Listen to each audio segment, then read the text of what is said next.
क्या आपने कभी सपना देखा है उस पवित्र भूमि की यात्रा का, जहां इतिहास और आस्था एक साथ जीवंत हो उठे हैं? आइए हमारे साथ चले इजराइल की पवित्र यात्रा पर, होली लैंड टूर, जहां हर कदम पर आपको मिलेगी शांति और प्रेरणा। गलील सागर के किनारे खड़े होकर महसूस करें उस पल को जहां यीशु ने अपने चमत्कार दिखाए। कफरनहूम में, जिसे यीशु को अपना शहर कहा जाता है, उनकी शिक्षाओं को जीवंत अनुभव करें। बेथलेहेम में, चर्च ऑफ नेटिविटी में उस पवित्र स्थान को देखें जहां यीशु का जन्म हुआ। शेफर्ड्स फील्ड में उन चरवाहों की कहानी को महसूस करें जिन्हें स्वर्गदूतों ने यीशु के जन्म की खबर दी। यरूशलेम के पवित्र गलियों में वाया दोलोरोसा पर चले जहां यीशु ने क्रूस का बोझ उठाया। गार्डन टोम में शांति और चिंतन के क्षणों का अनुभव करें। माउंट ऑफ ऑलिव्स से यरूशलेम के स्वर्णीय दृश्यों को देखें जहां यीशु स्वर्ग गए। इजराइल सिर्फ आध्यात्मिक नहीं बल्कि जीवंत संस्कृति का गढ़ है। स्थानीय व्यंजनों का स्वाद ले और मृत सागर में तैरने का अनोखा अनुभव करें। हमारे विशेष होली लैंड टूर पैकेज में शामिल है लग्जरी होटल, स्वादिष्ट भोजन और अनुभवी हिंदी भाषी गाइड हर कदम पर आपके साथ है ताकि आपकी यात्रा आरामदायक और यादगार हो। तो देर किस बात की, आज ही बुक करें अपनी होली लैंड यात्रा को और चले एक ऐसी तीर्थ यात्रा पर जो आपके दिल और आत्मा को हमेशा के लिए बदल देगी। नीचे दिए गए नंबर पर संपर्क करें। आपण पाहत आहात जीसस इंडिया टीव्ही, चॅनल जे देवाकडून आहे, चॅनल जे स्वार्था गाजवतं, चॅनल जे लोकांचे जीवन परिवर्तन करतं। पाहत रहा, लाईक करा, शेअर करा आणि सबस्क्राईब करा। या सेवा कार्याला अजून वाढवण्यासाठी तुम्ही हातभार लावू शकता व आम्हाला तुमची आर्थिक मदत करू शकता। ऑनलाईन पेमेंटसाठी खाली दिलेल्या QR कोडला स्कॅन करून आपलं दान देऊ शकता। प्रतिकात्मक याचा अर्थ ती गोष्ट भविष्यामध्ये तशी घडणार आहे। इस्रायल लोक मिस्रामधनं निघाले। मिस्र म्हणजे पाप नगरी, ज्या ठिकाणामध्ये मूर्तीपूजा, ज्या ठिकाणामध्ये देहाची वासना, स्वभाव, अशा ठिकाणामध्ये लोक राहत होते आणि देवाला त्यांना मिस्रातनं बाहेर काढायचं होतं आणि वचनदत्त देश, अभिवचनाचं ठिकाण म्हणजे कनान, त्या कनानामध्ये त्यांना न्यायचं होतं। बरं, देवानं या लोकांना मिस्रातनं बाहेर काढलं, परंतु मिस्रातनं बाहेर पडता पडता या लोकांच्या सवयी, स्वभाव ते काही बदलत नव्हते। मग देव काय करायचा, तो मोशेला सूचना करायचा, बोलवायचा। आता त्यावेळेस अजून पवित्र शास्त्र अस्तित्वात आलं नव्हतं। पवित्र शास्त्र म्हणजे देवानं बोललेले शब्द। हे काय माहिती का तुम्हाला, देव याच्यात काय बोलला ते याच्यामध्ये नमूद करून ठेवण्यात आलं। 66 पुस्तकं आहेत। 66 पुस्तकामध्ये परमेश्वरानं या पृथ्वी तलावरती मानवानं कसं वागावं, वर्तन कसं असावं, त्या वर्तनासंबंधीचा बोध या पुस्तकामध्ये लिहिला आहे। कसं जीवन जगलं पाहिजे। त्यास बायबल नव्हतं, पवित्र शास्त्र अजून अस्तित्वात नव्हतं। मग देव मोशेला सूचना करायचा, असं लोकांनी करावं। बरं, आता देव आणि मोशे हे दोघं एकमेकाशी बोलत होते, पण लोकांना कळत नव्हतं। लोक म्हटले, तुझ्याशी देव कसं काय बोलतो? मिरियमने बंड केलं। जर तुम्ही बघितलं गणनाच्या पुस्तकामध्ये, तिने बंड केलं, काय देव तुझ्याशीच फक्त तोंडोतोंड बोलतो का?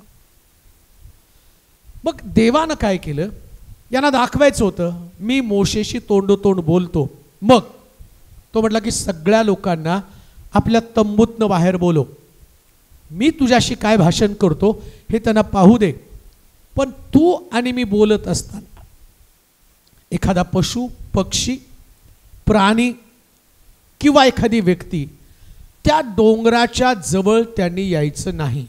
आणि जर आले, तुझं माझं बोलणं चालू असताना जर त्यांनी त्या पर्वताच्या जवळ आले, डोंगराच्या जवळ आले, एखाद्या प्राण्यानं, एखाद्या पशुनं, एखाद्या माणसानं, एखाद्या स्त्रीनं, एखादी लहान लेकरानं जर त्या डोंगराला हात लावला तर जागच्या जागी ते मरून जातील।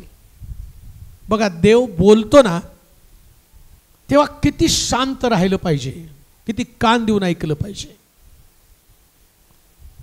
आत्ता इथं जे चाललंय तुम्हाला वाटतं की नाही हे प्रवचन आहे. काही लोक म्हणतात हे एक भाषण आहे.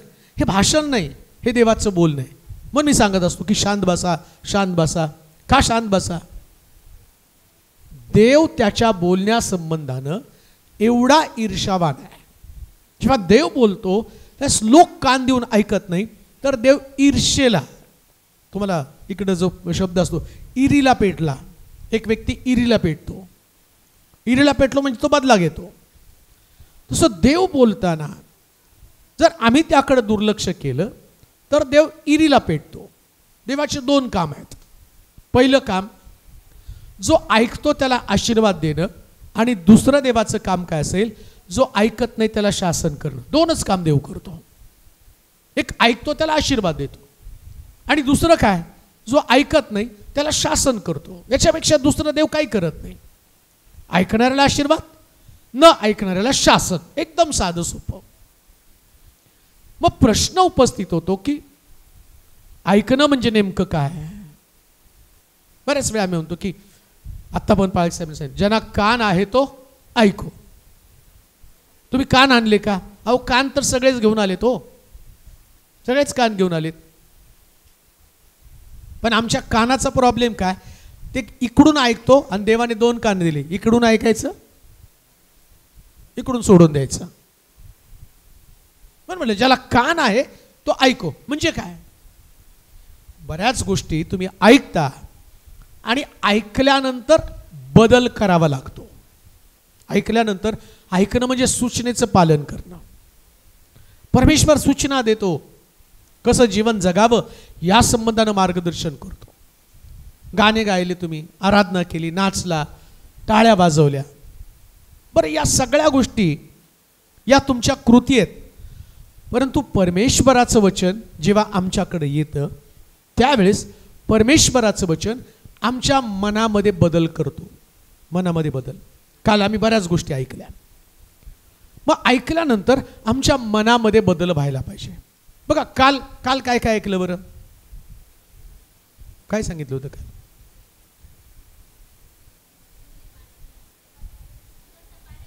त्याच्यामध्ये दोन प्रमुख गोष्टी सांगितल्या होत्या.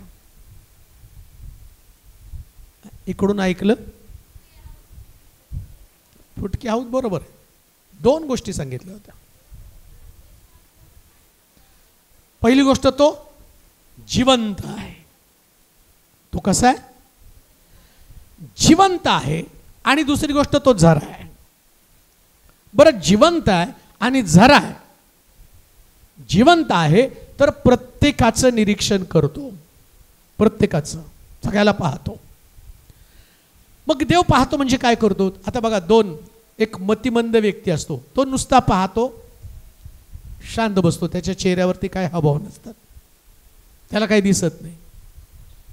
देव काय मतिमंद आहे? तो सगळं पाहतो आणि शांत बसतो.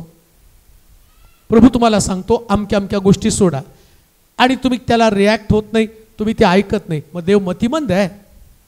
शासन करणार ना, दंड देणार ना, ऐकल्यावर आशीर्वाद देणार ना.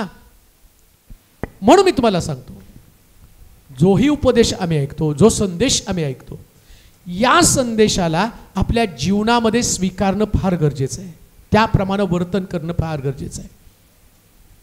दुसरी गोष्ट, येशू समजणं म्हणजे धर्म बदलणं असं नाही आहे.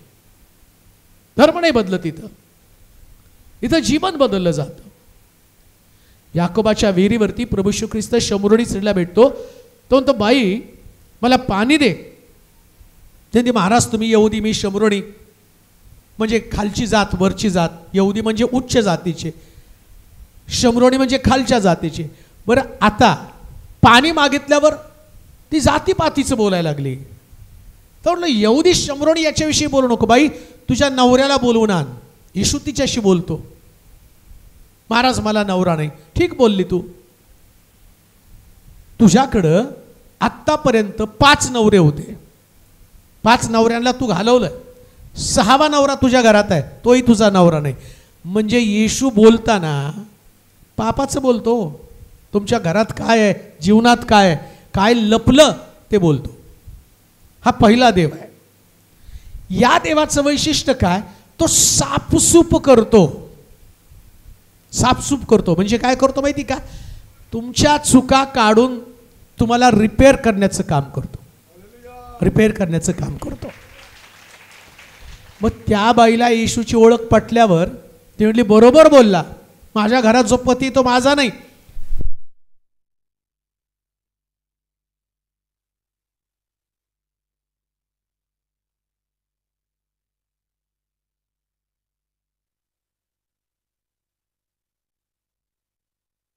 आणला होता.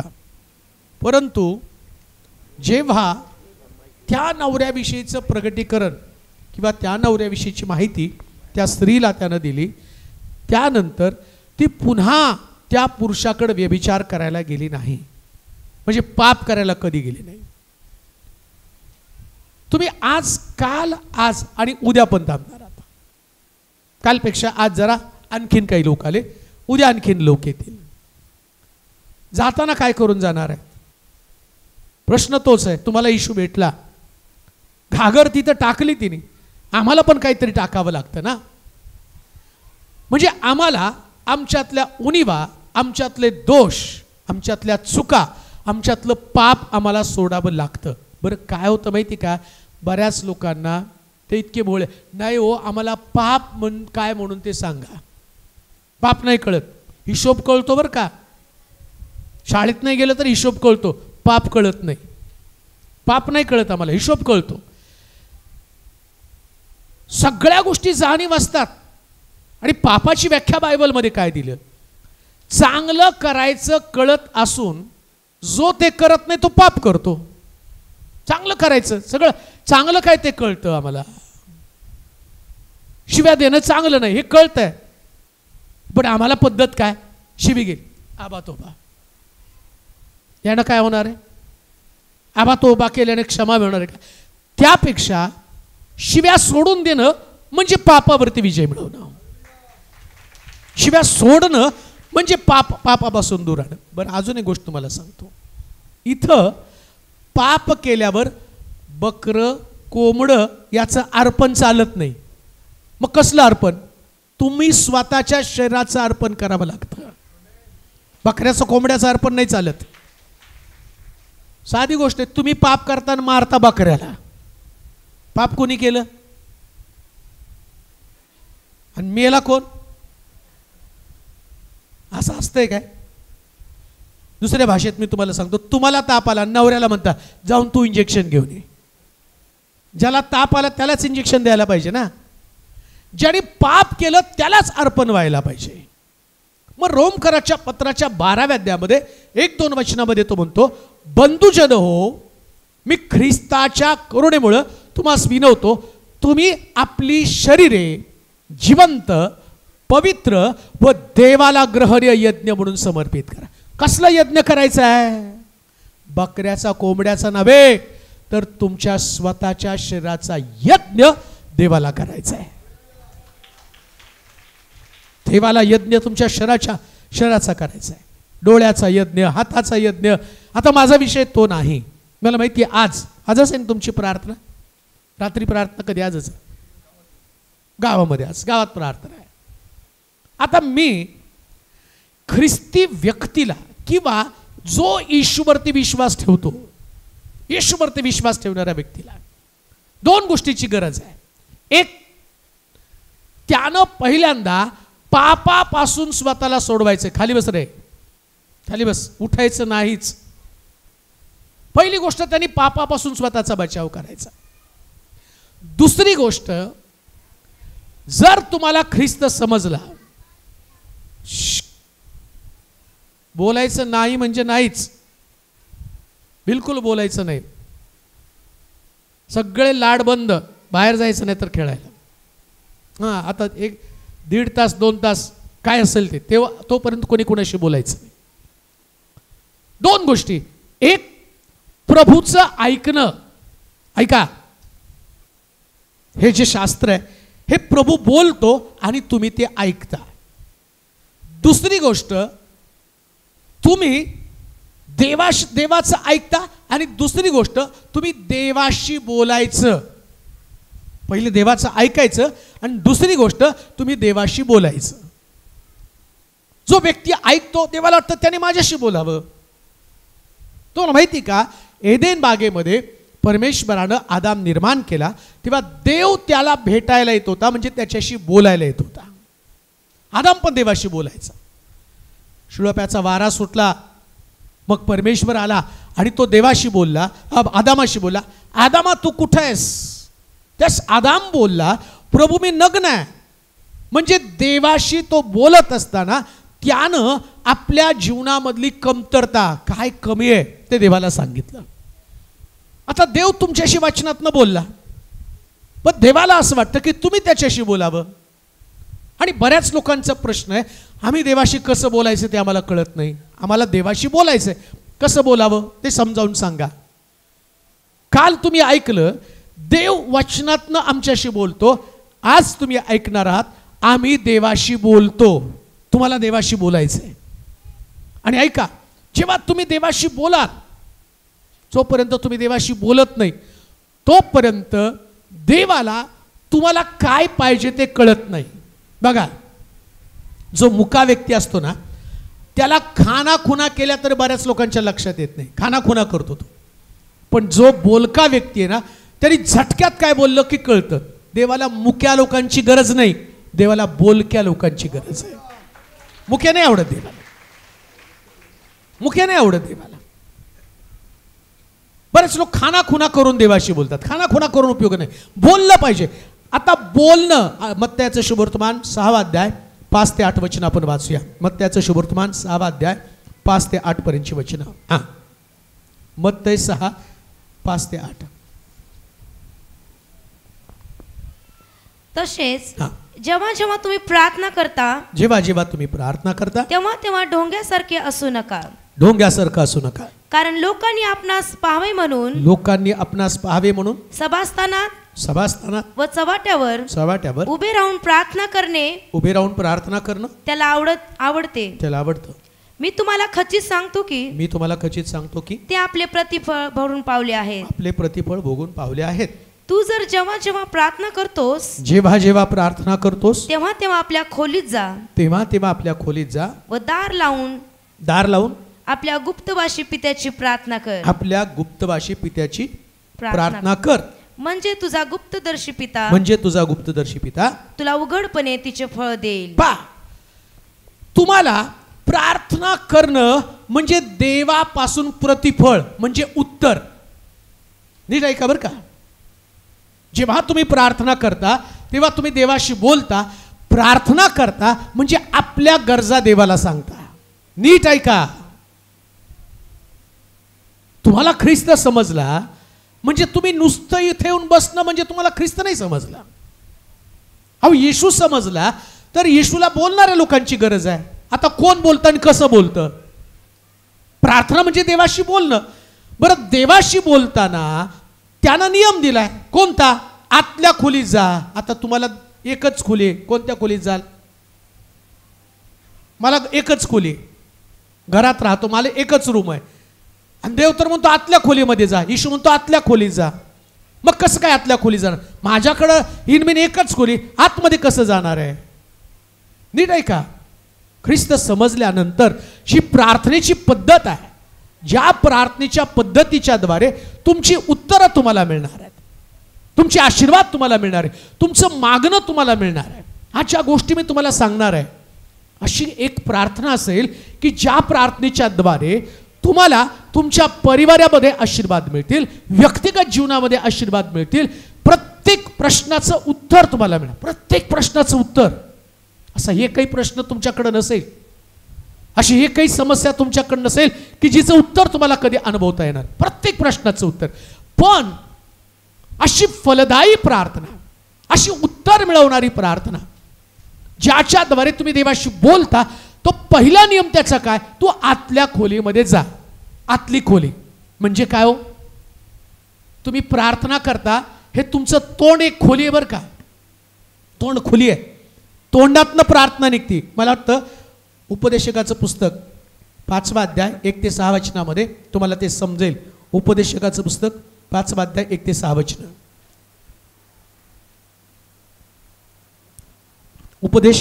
उपदेशक 5वा अध्याय 1 ते 6 वचन पहा.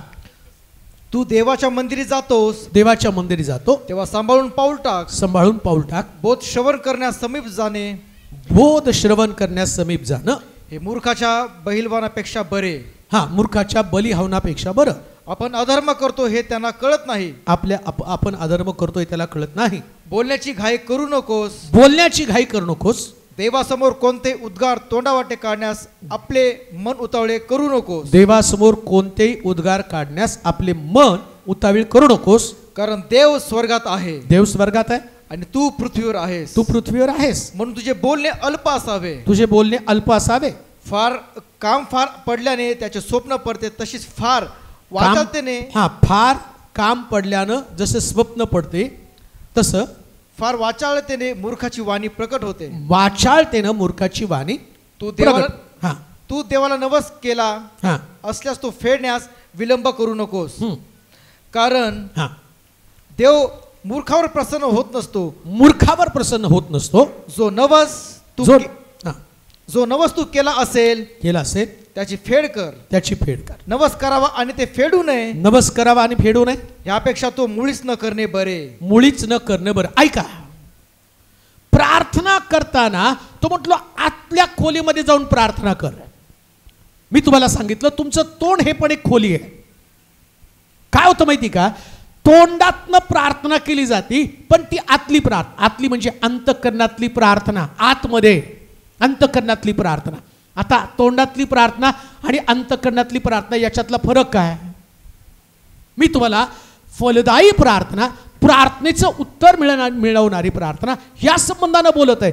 तुम्ही प्रभू येशू ख्रिस्ताची ओळख पटल्यावरती जसं तुम्ही पापापासून दूर राहता, आणि पापापासून दूर राहण्याचं माध्यम म्हणजे प्रार्थना. तुम्हाला प्रार्थना करावी लागणार, म्हणजे तुम्ही पापावरती विजय मिळवणार. तुम्ही विश्वासामध्ये मजबूत होण्यासाठी, तुमचा विश्वास वाढवण्यासाठी तुम्हाला प्रार्थनेची गरज आहे. पृथ्वी तलावरती असताना प्रभू येशू ख्रिस्त स्वर्गातनं खाली आला, पण स्वर्गातनं खाली आल्यावर सुद्धा बायबल सांगतं तो स्वर्गातल्या गोष्टी त्याला माहिती होता, पण तो प्रार्थना करत होता.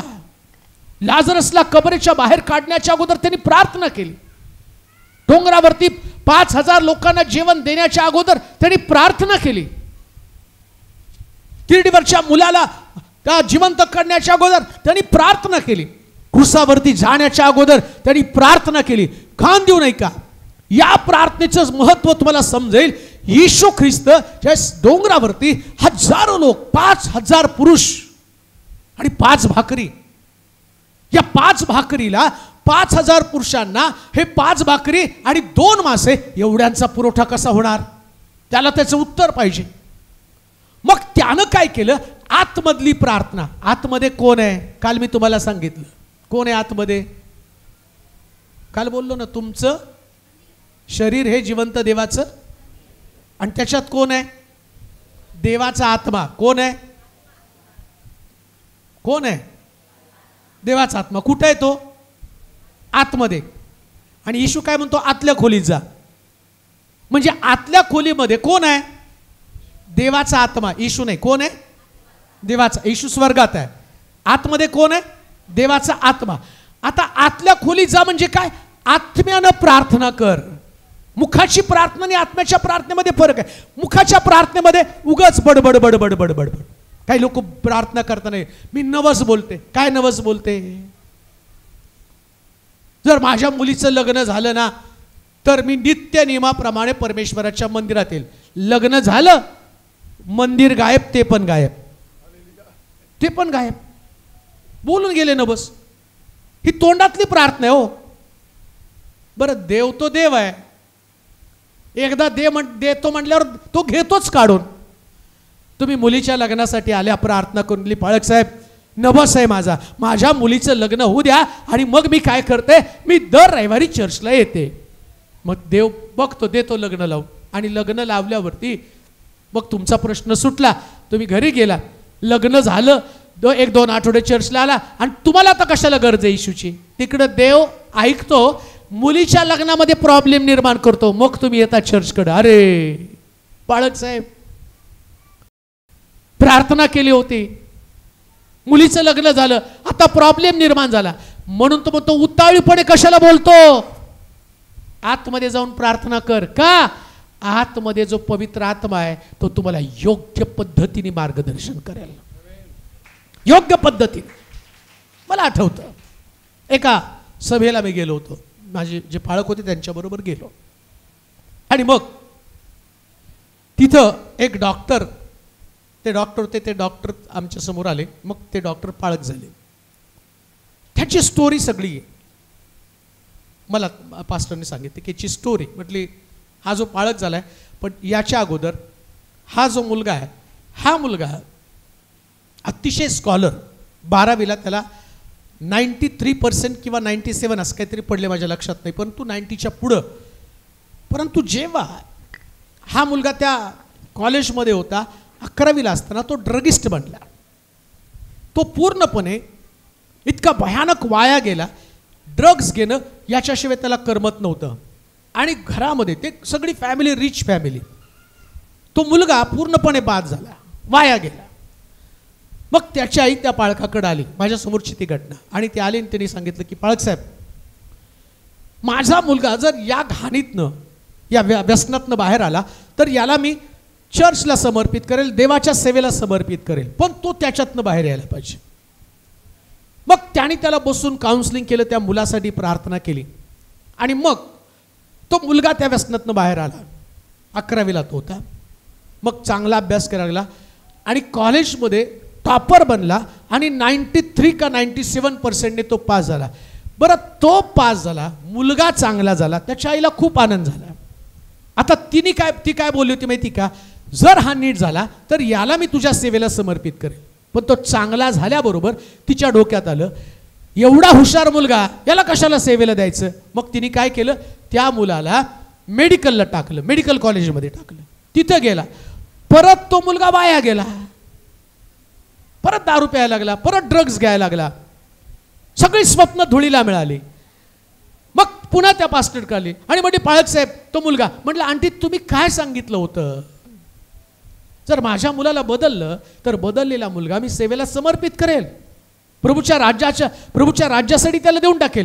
आता तुमचा मुलगा कुठे आहे, तुम्ही त्याला मेडिकलला घातलं, नबस्तर करून ठेवला होता ना, प्रभू त्याला बदलावं, आणि देवानं बदललं. आता पुढं काय, लक्षात घ्या, जेव्हा तुम्ही देवाशी बोलता, आतल्या खोलीतनं प्रार्थना करा. आतल्या खोलीतनं काय, अंतःकरण तुम्हाला सांगतं, काही झालं तरी मी प्रार्थना करताना देवाशी बोललो, देवाशी करार केला, आणि हा करार मी मरेपर्यंत कधी विसरणार नाही, मी कधीच विसरणार नाही. अजून एक गोष्ट मी तुम्हाला सांगतो, तुम्ही बोलून विसराल, पण देव बोलून विसरत नाही. तुम्ही विसरून जा, त्यानंतर लक्षातच नाही राहिलं, सगळं लक्षात असतं, मुद्दाम नाही, पाळक साहेब लक्षात नाही राहिलं. कधी कधी बोलतो आम्ही, देवा अमकं माझं काम झालं ना, मी एवढी रक्कम चर्चला देईल, आणि ते काम होतं. आणि लोक एवढे हुशार झालेत ना आता हल्ली, फार हुशार. कोणीतरी मला सांगितलं की पाळक साहेब, लॉटरी लागली ना 1 कोटीची, तुम्हाला 10 लाख रुपये देईल. मग मी तुझ्यासाठी कशाला प्रार्थना करेल, मलाच लागू दे ना 1 कोटीची लॉटरी. अरे वा, मी प्रार्थना करेल, तुला लॉटरी लागेल, आणि तू 1 कोटी घेशील आणि त्याच्यातले 10 लाख मला देशील. ही असली कमिटमेंट चालत नाही. अब्राम देवाशी बोलतो, इसाक वेदीवरती अर्पण करेल, देव त्याला देताना म्हणतो इसाक दिला, पण तुझ्याकडे परत करताना अनेक राष्ट्रांचा आशीर्वाद मी तुला देईल, महान राष्ट्र मी तुला देईल. ही अंतःकरणातली प्रार्थना आहे, ही अंतःकरणातली प्रार्थना आहे. देवाच्या मंदिरामध्ये जाताना तुम्हाला ज्या पद्धतीनं प्रार्थना करणं गरजेचं आहे, विश्वासणारे लोक, मी तुम्हाला ख्रिस्ती म्हणणार नाही, या पृथ्वी तलावरती येशू ख्रिस्त कोणाला ख्रिस्ती बनवण्यासाठी आला नाही, तर त्याला स्वर्गाचं राज्याचं वारिस बनवण्यासाठी आलेला आहे. कोणाला ख्रिस्ती बनवत नाही, तो कोणाला ख्रिस्ती बनवत नाही. ख्रिस्ती होणं म्हणजे धर्म बदलणं नाही, ख्रिस्ती होणं म्हणजे ख्रिस्तासारखं बनणं. हो, ख्रिस्तासारखं बनणं म्हणजे ख्रिस्ती होणं. नावला ख्रिस्ती हो, जातीच्या दाखल्यावरती सुद्धा लिहिलंय ख्रिस्ती, आणि दारू पितोय. कोण त्याला तो काय ख्रिस्तासारखा दिसतोय? नाव त्याचं खूप छान आहे, जॉन आहे, पीटर आहे, अमक आहे, तमक आहे, पण व्यभिचार करतो. फायदा काय? आता तो आमचा माझ्यावर आलेला मुलगा, त्याचं नाव नागेश आहे, त्याचं नाव तर नागेश आहे. मग तो काय ख्रिस्ती आहे का? तो येणार, तो कसं काय ख्रिस्ती, त्याचं नाव नागेश आहे? अहो, येशू ख्रिस्त नाव नाही बदलत, धर्म नाही बदलत, बदलतो विचार, बदलतो स्वभाव, बदलतो शब्द. आणि ज्याला ख्रिस्त कळतो तो ख्रिस्त कळलेला व्यक्ती आता बाहेरून प्रार्थना करत नाही. कशी प्रार्थना करतो? आतल्या खोलीमध्ये. पहिला मुद्दा, आतली खोली, अंतःकरणातली प्रार्थना, हृदयातली प्रार्थना. या प्रार्थनेमध्ये ऐका, हृदयातली प्रार्थना मी तुम्हाला सांगतो. शमूएलाच्या पुस्तकामध्ये असं लिहिलंय, हन्ना परमेश्वराच्या मंदिरात गेली आणि ती अशी रडत होती मंदिरामध्ये जाऊन. का तर ती वांज होती, तिला लेकरू नव्हतं, तिची सवत तिला चिडवत होती. आज दुपारी गोष्ट मी तुम्हाला सांगत आहे, तुम्हाला चिडवणाऱ्या लोकांची तोंड तुमची प्रार्थना बंद करून टाकणार आहे. तुम्हाला चिडवणाऱ्या लोकांची जे लोक तुम्हाला चिडवत आहेत, जे लोक तुमच्या कमीपणाबद्दल तुमची हेटाळणी करत आहे, आज तुमच्याकडे काहीतरी नाही आहे. परिवारामध्ये तुमच्या संकट आहेत, अडचणीत, दारिद्र्य आहेत, तुमच्या घरामध्ये बरकत नाही, लोक तुम्हाला पाहून हसत असतील, पण शास्त्र सांगतं तिची सवत तिला चिडवत होती.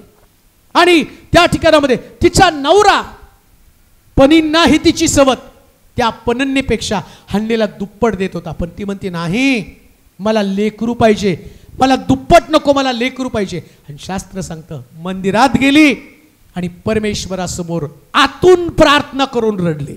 बाहेरून नाही प्रियानो, आतून. आणि आतल्या प्रार्थनेचं वैशिष्ट्य काय माहिती का? जेव्हा माणूस आतून प्रार्थना करतो ना, बाहेरच्या व्यक्तीला वाटतं ते ढोंग आहे, ती रडत आहे. याजक तिला म्हटला, एली तिला म्हणतो, बाई मद्यपान केलं का, दारू पिलीस का? ती म्हणती, महाराज, गुरुजी, स्वामी, मी मद्यपान केलं नाही, माझ्या देवासमोर मी माझं मन मोकळं करत आहे आतून. आणि बायबल काय सांगतं माहिती का?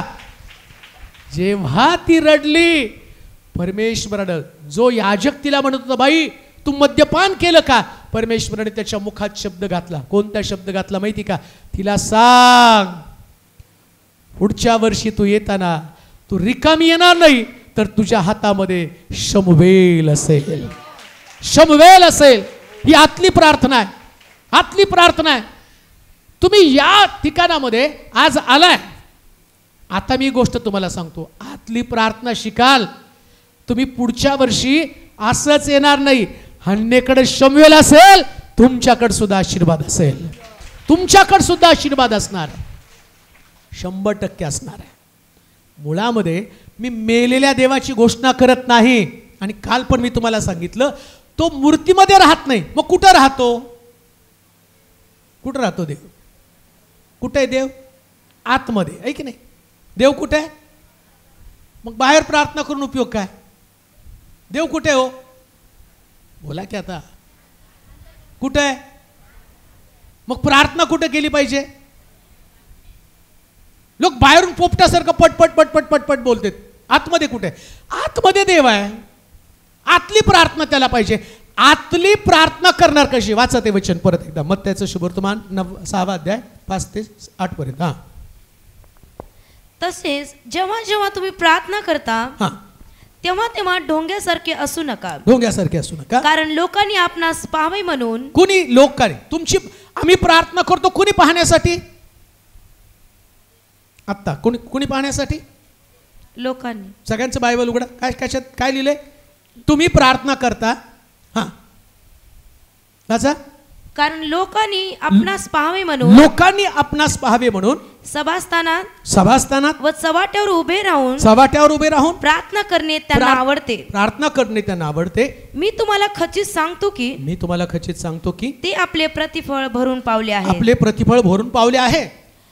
तू जर जेव्हा जेव्हा प्रार्थना करतोस, तेव्हा तेव्हा आपल्या खोलीत जा व दार लावून घेऊन आपल्या गुप्तवासी पित्याची प्रार्थना कर. काय करायचं? काय करायचं? प्रार्थना. कुठलं दार लावायचं? पहिले हे डोळे दार आहे बरं का. कोणतं दार? डोळे. दिसतं त्याच्यातनं. अंतकरणातली प्रार्थना करण्यासाठी दार बंद केलं पाहिजे, डोळे बंद केले पाहिजेत. काही लोकांना प्रश्न पडतो, डोळे कसे काय, डोळे बंद करणं का गरजेचं आहे? डोळे उघडल्याशिवाय अंतकरण कसं उघडणार आहे? दैहिक डोळे बंद होतात, त्यास अंतकरणातले डोळे उघडतात. दैहिक डोळे बंद झाले पाहिजे. जर तुम्हाला प्रार्थना करायची तर पहिल्यांदा तुमचे डोळे बंद करा, दार बंद करा. दार बंद केल्याशिवाय प्रार्थना करू शकत नाही, हा नियम आहे. बऱ्याच वेळा मी प्रार्थना करतो पण डोळे उघडे ठेवून प्रार्थना करतो. का उघडे ठेवून प्रार्थना करतो माहिती का? लोक माझ्या प्रार्थनेबद्दल कोणाचं मत काय आहे, मी प्रार्थना करतो कोण बघताय आणि ते कसं काय माझ्या प्रार्थनेला काय म्हणतात, त्याचं प्रतिफळ माणूस देईल. पण डोळे बंद करून तुम्ही रडता आणि देवाजवळ प्रार्थना करता. हन्नेने आपले डोळे बंद केले, याजकाकडे तिने बघितलं नाही, याजकानं डोळे उघडे ठेवले, हन्नेकडे तो पाहतो. लक्षात ठेवा, व्यक्ती प्रतिफळ देणार नाही, माणूस उत्तर देणार नाही, उत्तर देणारा देव आहे. उत्तर देणारा देव आहे. आणि जर देव उत्तर देतो तर तुम्हाला तुमचे दैहिक डोळे बंद केले पाहिजे. का दैहिक डोळे बंद केले पाहिजे? एक वचन वाचा म्हणजे तुम्हाला समजेल. प्रेषितांचं कृत्य 10वा अध्याय 9 ते 10 वचन आपण वाचूया. प्रेषितांचं कृत्य 10वा अध्याय 9 ते 10 वचन. ते दुसऱ्या दिवशी वाटेवर असता वाचा. ते दुसऱ्या दिवशी वाटेवर असता गावाजवळ येताना, दाराजवळ येताना 2 प्रहराच्या सुमारास पेत्र प्रार्थना करण्यास धाब्यावर गेला. पेत्र प्रार्थना करण्यास धाब्यावर गेला. तेव्हा त्याला भूक लागून काही खावेसे वाटले. आणि जेवणाची तयारी होत आहे इतक्यात, जेवणाची तयारी होऊन गेले इतक्यात त्याचे देहभान सुटलं. तेव्हा आकाश उघडलं व मोठ्या चांदव्यासारखे 4 कोपरे धरून सोडलेले एक पात्र पृथ्वीवर उतरत आहे. असा त्याला दृष्टांत झाला. त्या पृथ्वीवर सर्व जंतुस्पाद सरपटणारे जीव, आकाशातील पाखरे होती. मग त्याने अशी वाणी ऐकली की पेत्रा उठ मारून खा. पेत्र म्हणाला, नको प्रभू, कारण निषिद्ध आणि अशुद्ध असे मी कधी खाल्ले नाही. मग दुसऱ्यांदा अशी वाणी आली की देवाने शुद्ध केले आहे, ते तू निश्चित मानू नकोस. आता इथं तू दरवाजे बंद कर, आतल्या खोलीत जा आणि प्रार्थना कर. का तुम्हाला डोळे बंद करायचे प्रार्थना करताना? जेव्हा प्रार्थना चालू असते, जेव्हा तुम्ही देवाशी बोलताना तुम्हाला समोरची व्यक्ती दिसायला नको आहे. ऐका, तुम्ही बोलता कुणाशी? प्रार्थना करताना कुणाशी बोलता? आता विचार करा. मला ते एक उदाहरण सारखं आठवतं. एकदा एक पाळक एका घरामध्ये परिवाराने त्याला जेवायला बोलवलं आणि जेवायला बोलवल्यानंतर काय झालं? सुंदर मटणाचं कालवण आणि भात, चपात्या सगळं बनवून ठेवलं. आणि मग ते परिवार आता जेवताना पहिल्यांदा प्रार्थना करावी लागते आणि प्रार्थना केल्यावर डोळे बंद करावे लागतात.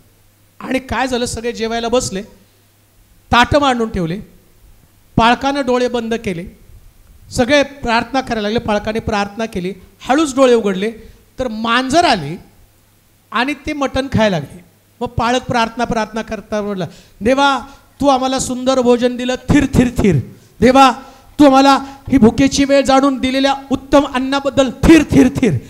डोळेच बंद केले असते तर थिर थिर कशाला आले असते? कशाला थिर थिर आले असते? प्रॉब्लेम हाच आहे.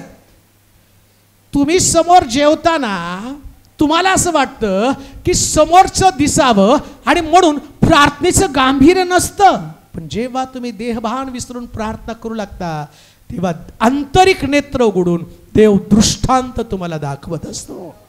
विजन, दृष्टांत. आम्ही आत्मिक लोक बनले पाहिजे. आत्मिक लोकांनी देह भान विसरून केलेली प्रार्थना, विजन, स्वप्न पाहिली पाहिजे, दृष्टांत पाहिले पाहिजे. जोपर्यंत तुमचे डोळे बंद होत नाही तोपर्यंत परमेश्वर तुम्हाला स्वर्गातल्या गोष्टी दाखवू शकत नाही. कान देऊ नाही का?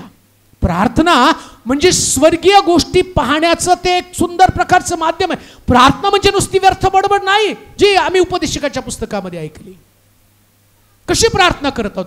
हो, प्रार्थना म्हणजे ट्रेडिशन किंवा तो आमच्या उपासनेतला भाग म्हणून समजू नका. जेव्हा तुम्ही प्रार्थना करता, प्रार्थना करताना जसं या कर्नेलिसच्या जीवनासंबंधानं पेत्राला दाखवलं, जेव्हा तुम्ही प्रार्थना करता एकमेकाची जीवन सुद्धा त्या ठिकाणी दाखवली जातात. कुणाच्या जीवनातल्या कमतरता काय आहेत, कुणाच्या जीवनातली उणिवा काय आहे, कशा पद्धतीनं काय तुमच्या जीवनातली समस्या आहे. मला चांगलं आठवतं, एकदा गाव मला माझ्या लक्षात नाही, पण एका ठिकाणामध्ये मीटिंगसाठी मी गेलो होतो. आणि गेल्यावरती जेव्हा प्रीचिंग संपलं आणि प्रीचिंग संपल्यानंतर मी लोकांसाठी प्रार्थना करत असतो. आणि प्रार्थना करता करता देवाने एक गोष्ट दाखवली की एक बहीण, तिच्या गर्भाशयामध्ये मोठी गाठ आहे आणि त्या गाठीमुळं तिला गर्भधारण होणं कठीण जात आहे. आणि मग ती गोष्ट मला, आता विचार करा, मी माझे डोळे उघडे ठेवले असते आणि पुष्कळ लोक बघत बसलो असतो, मला नसतं काही देवाने दाखवलं. पण प्रार्थना करताना तुम्ही देवाशी बोलता आणि देव जे तुमचा आत्मा देवाशी बोलत असतो, देवाचा आत्मा तुमच्या आत्म्याशी बोलत असतो. दोन गोष्टी आहेत. इकडं तुमचा आत्मा देवाशी बोलतो आणि देवाचा आत्मा तुमच्या आत्म्याशी बोलतो. आणि देवाचा आत्मा बोलताना तो साधारण गोष्टी बोलत नसतो, अद्वितीय गोष्टी बोलत असतो, अद्भुत गोष्टी बोलत असतो. ते तुमच्या परिवारासंबंधानं, तुमच्या कुटुंबासंबंधानं, तुमच्या जीवनासंबंधानं, तुमच्या प्रश्नासंबंधानं बोलत असतो. आणि प्रभूनं ते मला दाखवलं. सांग त्या बहिणीला, तुझ्या गर्भाशयात गाठ आहे आणि ती गाठ नष्ट होऊन प्रभू तुला लेकराचा आशीर्वाद देणार आहे. आणि मला माहित नव्हतं ती बहीण कोण आहे. मी ते बोललो, प्रार्थने देवानं मला दाखवलं. आणि त्यानंतर सभा संपली आणि मी घरी निघून आलो. 2 महिन्यानं त्या बहिणीचा मला कॉल आला, पालक साहेब, त्या मीटिंगमध्ये तुम्ही प्रगटीकरण केलं होतं की माझ्या गर्भाशयामध्ये गाठ आहे. मी तिथं होते, मी रडत होते. आणि जेव्हा तुम्ही ती गोष्ट बोलली आणि प्रार्थना केली, मला जाणीव झाली माझ्या गर्भाशयातली गाठ नष्ट झाली. हॉस्पिटलमध्ये गेले, डॉक्टरला दाखवलं. डॉक्टर म्हणले, गाठ तर तुझी केव्हाच गेली, पण आता तू गरोदर आहे का? जेव्हा आतल्या खोलीमध्ये जाऊन प्रार्थना करता तेव्हा देव गहन गोष्टी तुम्हाला दाखवत असतो. म्हणून प्रार्थना ही एक चौकट नाही. प्रार्थना तुम्हाला काय वाटतं? तुम्ही प्रार्थना करता म्हणजे नेमकं करता काय? हो, तुम्ही आतल्या खोलीमध्ये जाऊन प्रार्थना केल्यावर देव रहस्य प्रगट करत असतो, तुम्हाला सिक्रेट सांगत असतो. म्हणून देहाच्या बाहेर पडून तुम्हाला प्रार्थना करावी लागणार. अशी प्रार्थना करा. आपला परिवार, आपलं कुटुंब, घरातले प्रश्न याच्याकडे तुम्हाला नाही पाहायचं फक्त देवाकडं. प्रभू येशू ख्रिस्त क्रूसावरती सुद्धा देवाकडे पाहून प्रार्थना करतो. काय त्याची प्रार्थना आहे? हे बाप्पा, यांना क्षमा कर, ही त्याची प्रार्थना आहे. त्याने आपल्या देहाकडे नाही पाहिलं, आपली परिस्थिती नाही पाहिली, लोकांनी त्याचा छळ केला हे सुद्धा त्यानं पाहिलं नाही. त्याला माहिती आहे मी या वेदीवरती प्रार्थना करेल.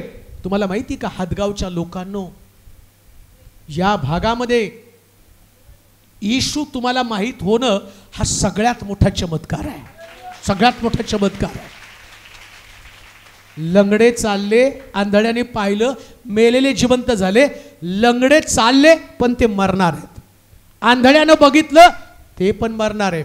मेलेले जिवंत झाले, ते पण मरणार आहे. पण हदगावच्या लोकांनो, तुम्हाला येशू समजला, तुम्ही मेल्यावर सुद्धा जिवंत होणार आहे. हा सगळ्यात मोठा चमत्कार आहे.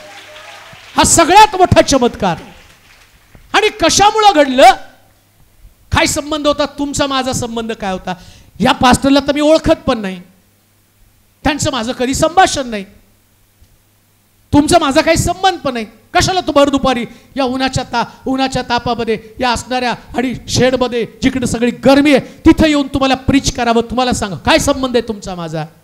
पण मला माहिती आहे क्रूसावरती येशूने केलेली प्रार्थना, ही क्रूसावरची प्रार्थना, या प्रार्थनेनं ख्रिस्त तुम्हाला प्रगट झाला. आता विचार करा, तुम्ही प्रार्थना केली, अख्खं गाव ख्रिस्ताकडे येणार नाही का? अख्खं गाव ख्रिस्ताकडे येणार नाही का? अशी प्रार्थना करा. बायबल सांगतं बंदिशाळेमध्ये पेत्र असताना मंडळी एकाग्रतेने प्रार्थना करत होते आणि तिकडं शास्त्र सांगतं यांची अंतःकरणातली प्रार्थना, या प्रार्थनेनं पेत्राचे साखळदंड गळून पडले.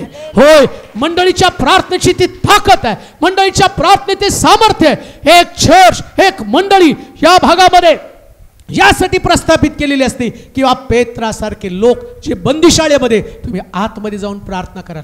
मला इथं भरपूर स्त्रिया दिसतात, भरपूर स्त्रिया, आणि तुमच्या गावात एंट्री केल्याबरोबर एक गोष्ट आम्ही सारखी चर्चा करत आहोत. कुठल्याही हॉटेलमध्ये गेल्यावर एक कॉमन गोष्ट आहे, बार, बिअर बार. जेवतात कमी पितात जास्त. सकाळी आम्ही नाश्त्याला शोधायला गेलो तर सगळे नाश्त्याचे हॉटेल बंद होते, पण दारूचा बार उघडा होता. हो, म्हणजे लोक खातात कमी आणि पितात जास्त हातगावमध्ये. म्हणजे हे पुरुष कुठं आहेत? बांधलेत. पण माझा विश्वास आहे जेव्हा आज रात्री तुम्ही प्रार्थनेला एकत्र जमाल, तुमची अंतःकरणातली प्रार्थना देव ऐकेल. जे पुरुष बांधले गेले ते पेत्र मोकळे होऊन तुमच्या बरोबर एकत्र येऊन आनंद करतील. तो दिवस, तो खरा दिवस आहे, ते खरं परिवर्तन आहे. नुसतं स्त्रियांची संख्या नको आहे.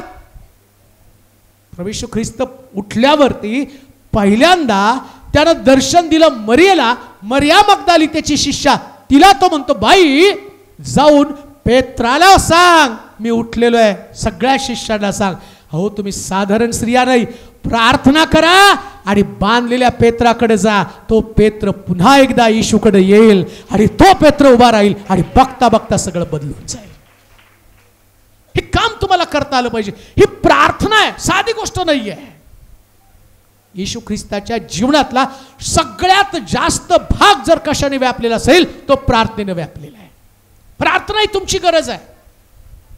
प्रार्थना जर तुम्हाला येत नसेल तर तुम्ही कमजोर असणार आहात. आणि अजून एक गोष्ट मी तुम्हाला सांगतो, जेव्हा तुम्ही प्रार्थना करता तेव्हा तुम्ही बलवान बनता. आमीन म्हणाल का? सगळ्यात जास्त पॉवरफुल व्यक्ती कोण माहिती का? प्रार्थना करणारी व्यक्ती. आणि सगळ्यात कमजोर व्यक्ती कोण माहिती का? डोकं पुढे घेऊन येणारी व्यक्ती.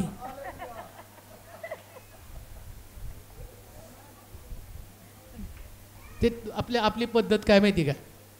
घ्या ना, ठेवा डोक्यावर हात. तुमच्या डोक्यावर पाय ठेवला पाहिजे, हाताने तुमचं भागणार नाही. कुठवर डोक्यावर हात ठेवून घेणार? कुठवर तुम्ही डोकं पुढं करणार? अशी प्रार्थना करा, तुम्हाला डोक्यावर हात ठेवण्याची गरज नाही. जिथल्या तिथं तुमचे प्रश्न सुटणार आहेत. जिथल्या तिथं तुमचे प्रश्न सुटणार आहेत. का? कारण माझा पक्षपाती देव नाही. माझा देव पक्षपाती देव नाही. अहो, तो साधारण व्यक्तीची प्रार्थना ऐकतो. तुम्हाला उदाहरण सांगतो पवित्र शास्त्रातलं. 2 व्यक्ती मंदिरामध्ये गेले आणि प्रार्थना करायला लागले. एक परुषी आहे, एक धर्मशास्त्र जाणणारा व्यक्ती आहे. तो प्रार्थना करताना त्याच्या बाजूला एक व्यक्ती, तो पापी व्यक्ती आहे. तो त्याला बघून प्रार्थना करतो आणि म्हणतो, मी याच्यासारखा पापी नाही, मी कुणाची लुटमार करत नाही, मी शब्दात पाळतो, मी दशांश देतो, मी दानधर्म करतो, मी उपवास करतो. आणि इकडं हा पापी व्यक्ती प्रार्थना करताना म्हणतो, देवा मी पापी आहे, मी चुकलो आणि माझ्यामध्ये चुका आहेत, या सगळ्या गोष्टी बोलतो. आता बघा इकडं या धर्मशास्त्र जाणणाऱ्या व्यक्तीची येशू म्हणतो, कोणाची प्रार्थना देव ऐकेल? तो म्हणतो पापी व्यक्तीची प्रार्थना. म्हणजे देव पक्षपाती आहे का? देव सगळ्यांची प्रार्थना ऐकतो, सगळ्यांची प्रार्थना ऐकतो. पण झालं काय माहिती का? शिकाल तर टिकाल. शिक्षणा संबंध आमच्या महाराष्ट्र सरकारचे, शिकाल तर टिकाल. येशू पण म्हटला, तुम्ही परीक्षेत पडू नये म्हणून जागृत राहून, म्हणजे टिकण्यासाठी काय आवश्यक आहे? प्रार्थना. मग ती प्रार्थना शिकायला पाहिजे ना, मग तुम्ही टिकाल, नाही तर पडणार. लोक प्रार्थना करत नाही म्हणून पडतात. त्यांना प्रार्थनेची सवय नाही, त्याला ऐकायची सवय आहे. बऱ्याच लोकांना ऐकायची सवय, बोलवा बघते. निबरगड झालेत बरं का, बोलून बोलून बघते. ऐकून ऐकून तुम्ही निबरगड झाला. प्रार्थना करताना एक गोष्ट तुमच्या लक्षात येऊ द्या, जो व्यक्ती प्रार्थना करतो ना तो व्यक्ती सौम्य बनतो, सौम्य बनतो तो व्यक्ती. प्रार्थना करणारा व्यक्ती पवित्र बनतो. प्रार्थना मनुष्याला पवित्र करते. का हो? आंतरिक प्रार्थना आहे. तुम्ही पहा, जर तुम्ही खरंच अंतःकरणातनं प्रार्थना करू लागला तर डोळ्यातनं अश्रू येतात. तसे नाहीत अश्रू येत नाही, तसे अश्रू. आत्मिक प्रार्थना जी आत्म्यातली प्रार्थना आहे ना, दोन पद्धतीच्या प्रार्थना आहे. बऱ्याच वेळा लोक प्रार्थना करताना आळस देतात, म्हणजे ती प्रार्थना पोपटपंची, कुठं देवाशी त्यांचा संबंध आहे. पण जेव्हा आत्म्याच्या द्वारे प्रार्थना करत असतो त्यास तुम्ही देहभान विसरता, आणि देहभान विसरल्याबरोबर तुमचं देहाचं नियंत्रण सुटतं आणि तुमच्या डोळ्यातनं अश्रू येतात. आणि अजून एक गोष्ट तुम्हाला सांगतो, जेव्हा डोळ्यातनं अश्रू येतात त्या प्रार्थनेचं उत्तर 100% मिळतं. 100% मिळतं, 100% मिळतं. तुमच्या डोळ्यात अश्रूच नाहीत. साधी गोष्ट आहे, लेकरू रडायला लागलं ना, त्याच्यामध्ये एक शब्द आहे, काय म्हणतात की त्याला, हात गायला आलं, काय तरी एक शब्द आहे तो. लेकरू रडायला लागल्यावर काय शब्द आहे? बरंच काहीतरी शब्द आहे तो, आठवत नाही तुम्हाला, माहिती आहे? बोला बोला. नाही, छोटं लेकरू काय म्हणतात त्याला? नाही नाही नाही, तसं नाही हो, त्याचा शब्द आहे काहीतरी, आता तो विसरला मी. पण तो शब्द म्हणजे ते लेकरू रडायला लागलं ना तर तुम्ही म्हणता नाही, आता त्याला शांत करण्यासाठी जे पाहिजे ते त्याला द्यायला पाहिजे. कोण म्हणतं? आई. हात गायला येतं ते लेकरू, त्याला एक चांगला वरून शब्द आहे, माझ्या आता डोक्यातनं तो गेला. हा नाही नाही नाही नाही, ते तो त्याचा तो स्वभाव रडताना. हा काय आत्ता काय, हा हाडीला आलं असं काहीतरी शब्द आहे. हा म्हणजे तुम्ही म्हणतात तर ते आलं म्हणजे त्याला द्यायलाच पाहिजे. म्हणजे तुम्ही बाकी त्याला अरे सोन्या, अरे पप्प्या, अरे चिमण्या, चिववाली, काववाली काही बोलून ऐकत नाही. मग तुम्ही काय म्हणता? जे पाहिजे त्याला देऊन टाक. अहो रडणं हे असंच आहे, असं रडा देवासमोर. त्यांनी म्हटलं पाहिजे आडीला आलं आता द्यायलाच पाहिजे. ही प्रार्थना आहे प्रिया, ही प्रार्थना आहे. उगा प्रार्थना करायची दोन शब्दाची पटपट पटपट पटपट पटपट, लोकांनी ऐकावं, पाळकांनी ऐकावं, यांनी ऐकावं. काय पाळक देणार आणि काय लोक देणार आहे? जेव्हा देव ऐकतो तेव्हा देव आकाश कपाट उघडून मावणार नाही तेवढं पाठवून देतो. म्हणून लक्षात ठेवा, तुमची प्रार्थना हातगाई शब्द, हातगाईला आलं लेकरू. जेव्हा तुम्ही रडताना त्यास देव म्हणतो, हा आज माझं लेकरू हात गायला आलं. हन्ना हात गायला आली, प्रभू समोर रडली. किती काळ मला पनिन्नेचा दुस्वास, तिचा आणि तिचा द्वेष मी किती काळ सहन करू. प्रभू एकदा तरी तू माझं गारण ऐक, एकदा तरी तू माझी प्रार्थना ऐक. त्या दिवशी प्रभू म्हटला, आता हन्नेला मी असं पाठवणार नाही, पुढच्या वर्षी तिच्या हातामध्ये शमूएल असणार म्हणजे असणार, शमूएल असणार म्हणजे असणार. देवाचे प्रिय लोक, अशी प्रार्थना करा. तुम्ही येताना तुम्ही रडत याल, पण जाताना आशीर्वाद घेऊन बाहेर जाल. अशी प्रार्थना करा. आत कुठं तुम्ही प्रार्थना परमेश्वराशी बोललाय, आणि ते बोलताना कोणत्या माणसानं ऐकावं म्हणून बोलायचं नाही. पुन्हा जाऊया मत्त्याचा शुभवर्तमान 6 अध्याय 5 ते 8 पर्यंतच्या वचनात. तसे जेव्हा जेव्हा तुम्ही प्रार्थना करता तेव्हा ढोंग्यासारखे असू नका, कारण लोकांनी आपणास पाहावे म्हणून सभास्थानात व चबाट्यावर उभे राहून प्रार्थना करणे त्यांना आवडते. मी तुम्हाला खचित सांगतो की ते आपले प्रतिफळ भरून पावले आहे. तू जर जेव्हा जेव्हा प्रार्थना करतोस तेव्हा आपल्या खोलीत जा व दार लावून घेऊन. कोणाच्या खोलीत जा? बोला की सगळ्यात. कुणाच्या खोलीत? माझ्या मना. कुणाच्या? प्रार्थना करताना कुणाच्या खोलीत जायचं? आम्ही दुसऱ्याच्या खोलीत शिरतो. कसं काय?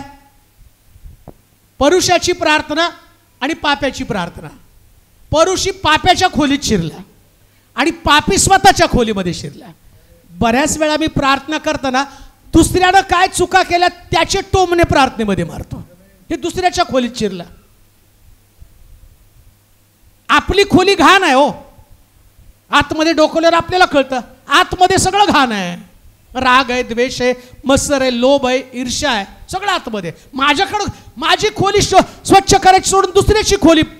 बघा बऱ्याच लोकांच्या प्रार्थना तुमच्याकडे आहेत काय माहीत नाही. हातगावचे लोक जरा तर नवीन आहेत, जरा मुरल्यावर तुम्हाला ते येतं.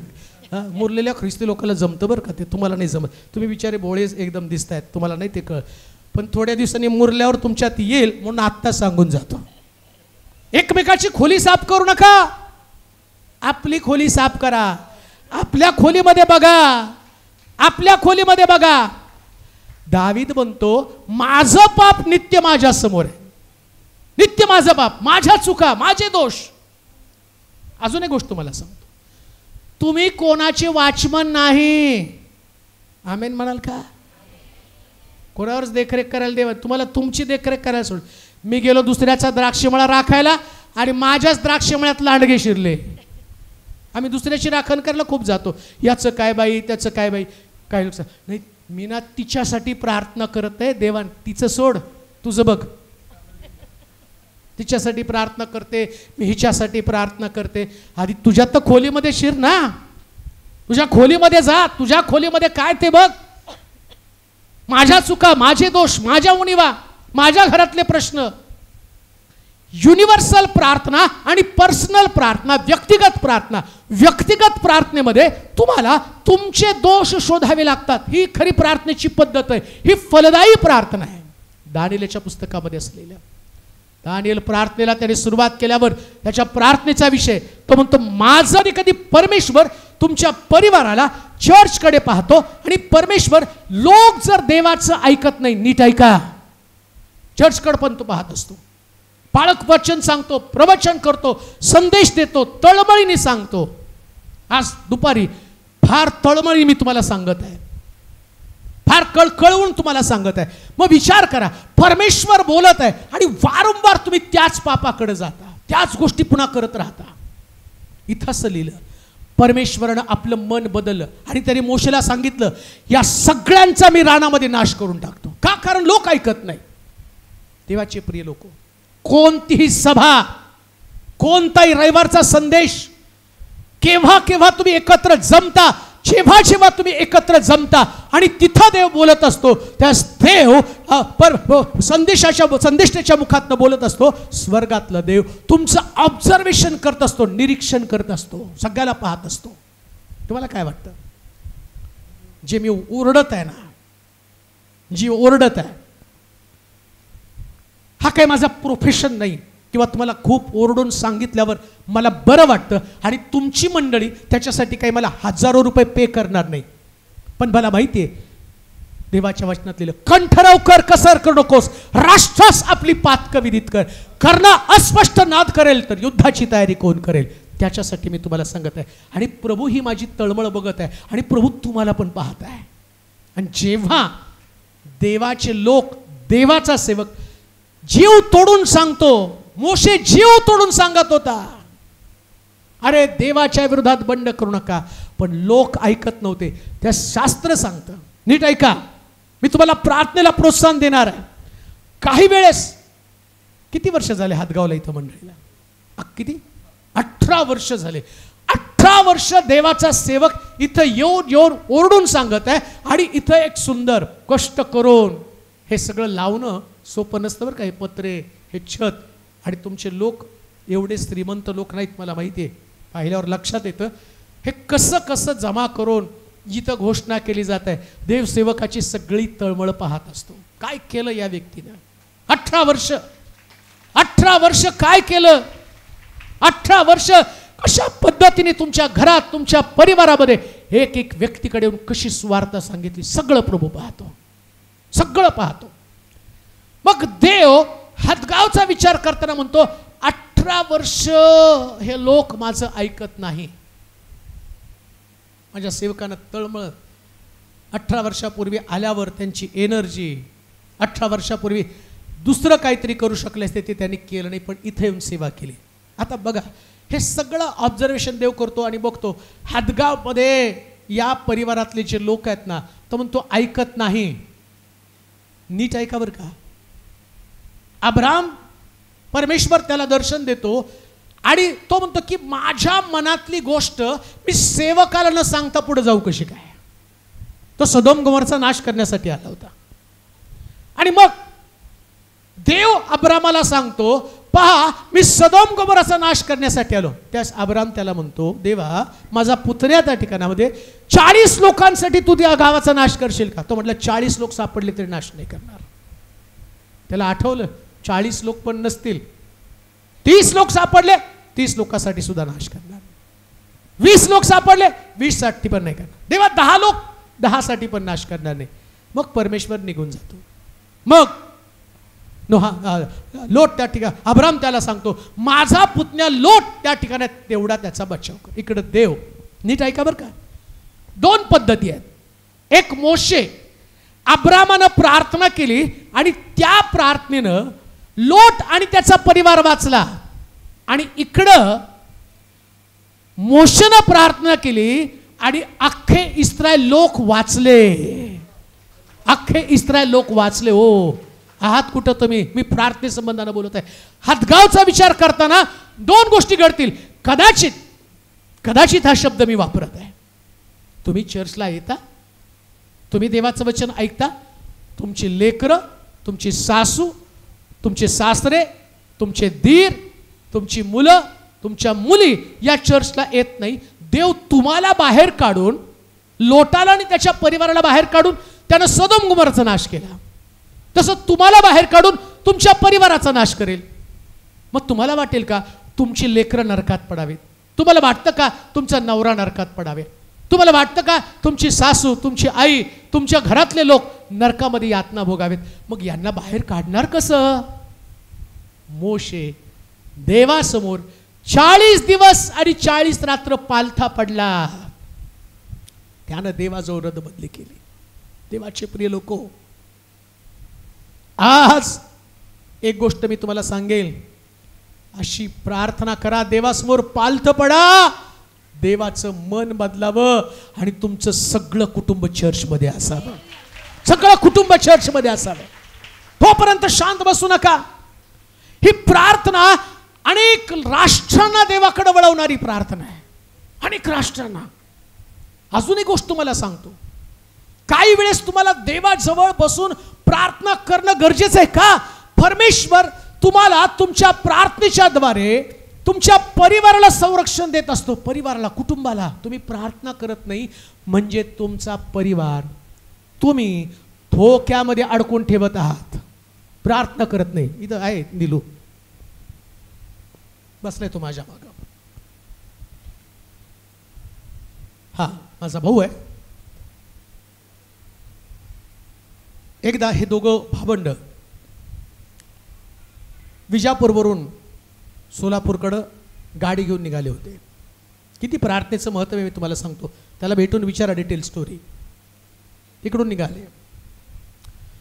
मग त्याचे मम्मी पप्पा रात्री 1-1:30 वाजता त्यांना काहीतरी वाटलं की उठून प्रार्थना करावी. आणि त्यांना असं वाटलं की मुलांसाठीच प्रार्थना करावी. आणि मग ते उठले, गुडघे टेकले आणि दोघं आई वडील त्यांच्यासाठी प्रार्थना करायला लागले. तुम्ही देवाचे निवड लोकात, तुम्ही पाचारण झाले लोकात, तुम्ही विश्वासू लोकात, तुम्ही प्रार्थना करणारे लोकात. आणि प्रार्थना करणारे लोक तुम्ही आहात, तर तुमच्या प्रार्थनेनं तुम्ही किती लोकांना वाचवलं हा प्रश्न तुमच्या समोर आहे. कान देऊ नये का? कोणीही व्यक्ती कितीही कठीण असला तरी तुमची प्रार्थना कठीण व्यक्तीला बदलून टाकते. त्याच्या पलीकडे जाऊन मी तुम्हाला सांगतो. मला वाटते अजून एक वचन वाचू म्हणजे तुम्हाला समजेल. 1 शमूएल 15 अध्याय 10 आणि 11 वचन. 1 शमूएल 15 अध्याय 10 आणि 11 वचन. हा,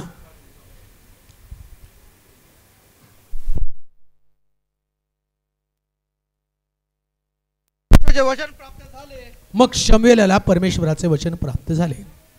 मी शौलाचा राजा केला, शौलाचा राजा केला, त्याचा मला पस्ताव होत आहे. त्याचा मला पस्ताव होत आहे. कारण मला अनुसरण्याचे सोडून देऊन त्याने माझ्या आज्ञा पाळलेल्या नाहीत. त्याने माझ्या आज्ञा पाळल्या नाहीत. यावरून शमूएलला संताप आला. व तो रात्रभर परमेश्वराचा धावा करीत राहिला. सकाळी अगदी पहाटे शाऊलानं देवाच्या इच्छेच्या विरोधात वागला. ऐका, समर्पित सगळ्या वस्तूंचा नाश करावा असं देवाने त्याला सांगितलं की सगळ्या जे काही तुम्हाला त्या अमालेकी आणि जे लोक आहेत या लोकांना मी तुमच्यातील सगळ्यांचा नाश केला पाहिजे. त्यानं काय केलं? काही असणारे अशक्त लोक आपल्या बरोबर आणले आणि त्यांना दासी. त्याचप्रमाणे आम्ही पाहतो त्या लोकांमधले पुष्ट असणारे बैल, पुष्ट वासरू त्यांनी आपल्याबरोबर. आणि सांगतो काय माहिती का, मी इस्रायलाच्या देवाला यज्ञ करण्यासाठी घेऊन आलेलो आहे. देव म्हणतो मला तसलं चालतच नाही. नाश करा म्हटलं की नाश करा. काही गोष्टी प्रार्थनेच्या अगोदर तुम्हाला नाश करणं गरजेचं आहे. काही पुष्ट तुमच्यामध्ये असणारे पशु आहेत, त्याचा तुम्ही नाश केला नाही. कोणते पुष्ट पशु तुमच्यामध्ये आहेत? राग हा तुमच्यातला पुष्ट पशु आहे, त्याचा नाश केला पाहिजे. आम्ही प्रार्थना करतो पण रागाचा नाश करत नाही. आणि प्रभू तुमचं जीवन बारकाईनं पाहतो, तुमचे स्वभाव, तुमचे विचार. मी प्रार्थनेसंबंधानं बोलत आहे. कोणतीही प्रार्थना देव ऐकतो हे डोक्यातनं विचार काढून टाका. मी प्रार्थना केली, मग तसं असतं तर मला कशाला प्रार्थनेला तुम्ही बोलवलं असतं? तुम्ही करताना प्रार्थना, तुम्ही पर्सनल प्रार्थना करताना.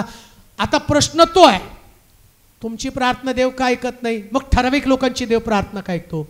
याचं कारण आहे, परमेश्वर शमूएलाशी बोलला, शाऊलाला मी सांगितलं आणि शाऊलानं ते ऐकलं नाही. आज आमची शाऊलासारखी अवस्था आहे. परमेश्वर बऱ्याच गोष्टी आम्हाला सांगतो, सोडून टाका, मारून टाका, नाश करून टाका. बरं, असं त्या ठिकाणामध्ये म्हटलं समूळ नाश म्हणजे संपूर्ण नष्ट केलं पाहिजे. एक सुद्धा अमालिकी नाही पाहिजे, एक सुद्धा स्वभाव नको आहे. प्रभूला कोणत्या गोष्टी आवडत नाही, सगळ्या शोधल्या पाहिजेत. आता काय घडलं माहिती का, देव शमूएलाशी बोलला. आता माझ्यासारखा पाळक असता तर, मी सांगतो बरं का, शमूएल होता, माझ्यासारखा पाळक असताना मी येऊन मंडळीला झापलं असतं. मरणार आहे तुम्ही, आत्ताच देव माझ्याशी बोलला. ज्या गोष्टी सोडा म्हणून तुम्ही सोडायला सांगितल्या तुम्ही ऐकलं नाही, सगळेच मरणार आहे. शमूएलाने तसं केलं नाही. मृत्यूची वार्ता ऐकली, इस्रायल लोकांचा दंड ऐकला, शमूएलाचं शासन त्यानं ऐकलं. आणि बायबल सांगतं रात्रभर तो प्रार्थना करत राहिला. दोन गोष्टी आहेत, दंड येताना तुम्ही झोपून राहाल आणि दंडाची सुवार्ता घेऊन जाल, पण खरा विश्वासणारा व्यक्ती दंड टळला जावा म्हणून रात्रभर देवाजवळ प्रार्थना करतो, तो खरा बिलीवर्स. शमूएलानं रात्रभर प्रार्थना केली. इकडं मोशेनं 40 दिवस आणि 40 रात्र पालथ पडून प्रार्थना केली. इकडं शमूएलानं सुद्धा रात्रभर संतापून. वाचा बरं वचन परत आहे. परमेश्वराचे वचन प्राप्त झाले की मी शाऊलाला राजा केला. याचा मला पस्ताव होत आहे. कारण मला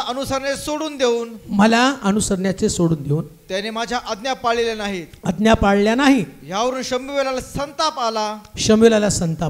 तो रात्रभर परमेश्वराचा धावा करीत राहिला. त्यानं सगळ्या अमालेकांचा नाश करण्याच्या ऐवजी काही अमालेकी आपल्या बरोबर आणले. काही अमालेकी. आणि देवानं शाऊला संबंधानं सांगितलं की मला त्याला राजा केल्याचा पश्चाताप झाला. ऐका, राजा म्हणजे पाचारण आहे, राजा म्हणजे कॉलिंग आहे, राजा म्हणजे बोलावणं आहे. देवानं शाऊलाला इस्रायल लोकांमधनं बोलावलं होतं. नीट ऐका, तुम्हाला पण हादगाव मधनं देवानं बोलवलं. कशासाठी बोलवलं? तुम्हाला कॉलिंग आहे, तुम्हाला बोलवलं. एक गोष्ट तुम्हाला सांगू का, शास्त्रामध्ये असं लिहिलं, पित्यानं आकर्षित केल्या वाचून कोणी पुत्राकडं येऊ शकत नाही.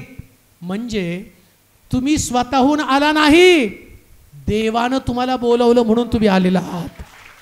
एवढे लोक आहेत हादगावमध्ये, एवढी घरं आहेत, एवढे परिवार आहेत, एवढे लोक आहेत. या कोणाला सुद्धा देवानं बोलवलं नाही, तुम्हाला बोलवलं. कशासाठी बोलवलं? तुम्ही आमालेकी मारले पाहिजेत, आमालेकी मारले पाहिजे. तुम्ही काय करता, सगळे आमालेकी मारण्याच्या ऐवजी काही आमालेकी घेऊन तसेच येतात. काही आमालेकी तुमच्यामध्ये आहेत, काही स्वभावी आहेत, काही स्वभाव आहेत, काही वृत्ती आहेत आमच्यामध्ये, ते आम्ही तसेच घेऊन येतो. आणि देव म्हणतो आता मी त्या शौलाबद्दल मला वाईट वाटायला लागलं. लक्षात घ्या, बोलावलेल्या लोकांनी केलेल्या चुकाच्या मोबदल्यामध्ये आज रात्री ज्यावेळेस तुमची प्रार्थना होईल, हा संदेश मी तुमच्यासाठी खास प्रार्थनेसाठी घेऊन आलो. का घेऊन आलो? तुम्ही रात्री प्रार्थना कराल. काय प्रार्थना करायची? देवा, शौलानं केलेल्या चुका इस्रायल लोकांना दंड देऊ नकोस.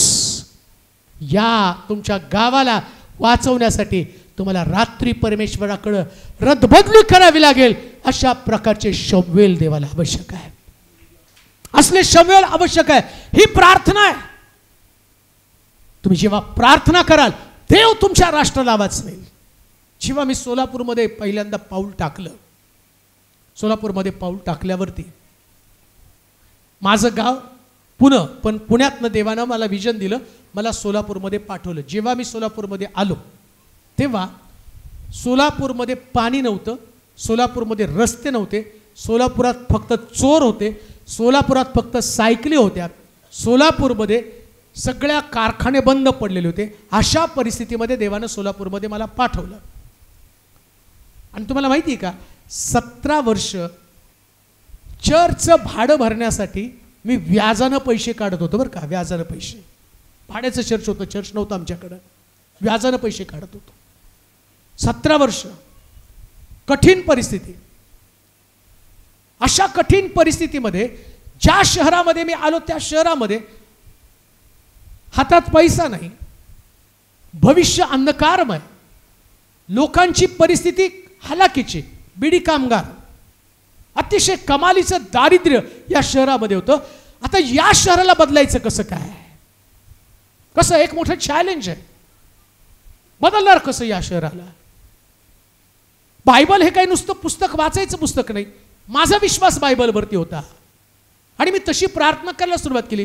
यांच्या घरी पहिली प्रार्थना चालू झाली, शुक्रवारी मध्यस्थीची प्रार्थना. त्या प्रार्थनेचे विषय त्यांच्याकडे वह्या तशाच पडून आहेत, त्याच्यामध्ये ते विषय आम्ही लिहिले. शिक्षणाची प्रत वाढू दे, रस्ते होऊ दे, धरण पूर्ण क्षमतेने भरलं जावं, लोकांची मनोवृत्ती बदलली जावी, लोकांच्या पगारी वाढाव्या.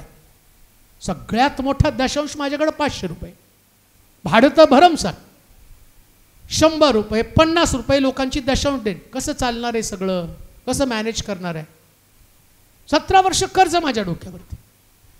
पण प्रार्थना न चुकता यांच्या घरामध्ये आम्ही सुरुवात केली प्रार्थनेला.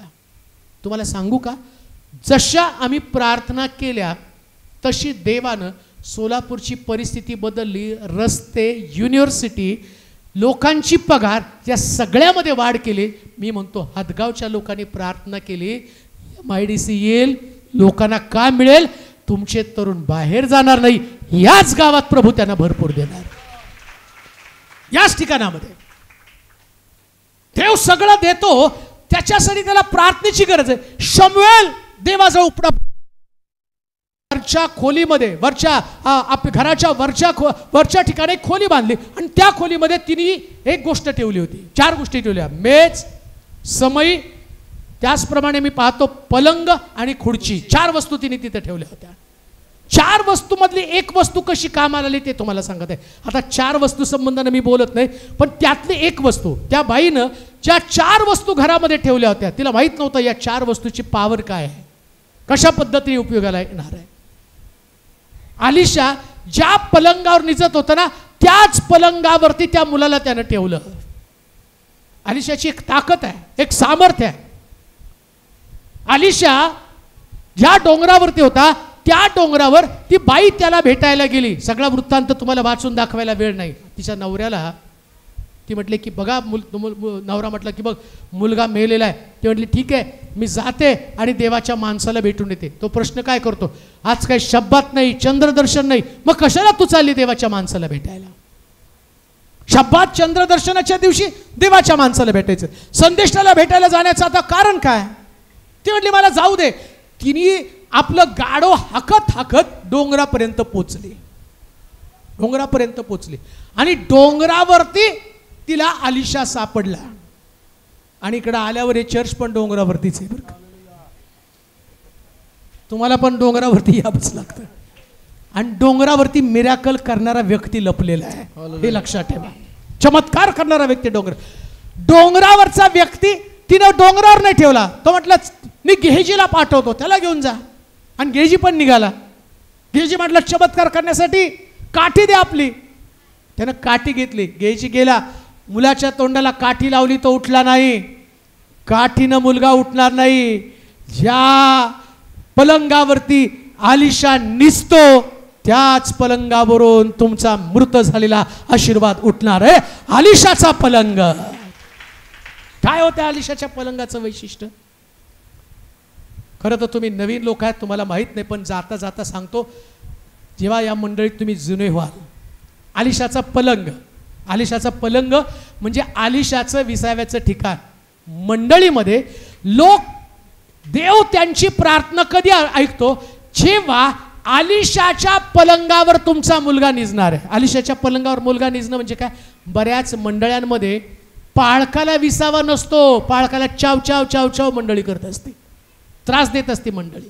आराम नसतो. त्याच्या पाठीमागं हात धुवून लागलेली असती, त्याचं उन्हा दुना काढत असती.